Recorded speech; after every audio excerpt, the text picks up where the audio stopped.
Yun day everyone, just a quick comparison ng Stargazer GL and GLS. Short video lang to compare kung ano bang pinagkaiba nila. Bali yung GLS dito yung color white, yung black naman yung GL. Body color yung front grille ni GL and may bumper silver design naman si GLS. Sa headlight, same sila na halogen headlamp bulb type. Pero may black lining naman kay GLS. Sa front design niya talagang lilitaw yung silver bumper tsaka yung lining sa headlamp kay GLS.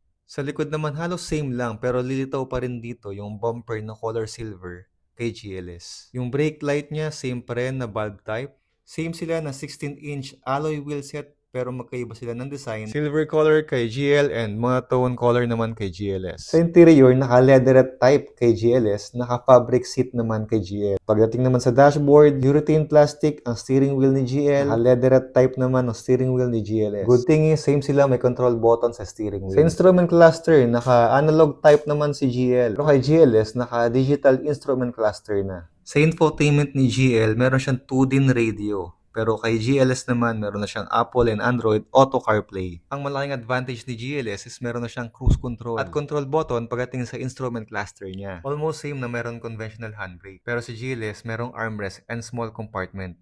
That would be all sa ating video. Sana naka-help. Pag may question, just comment down below.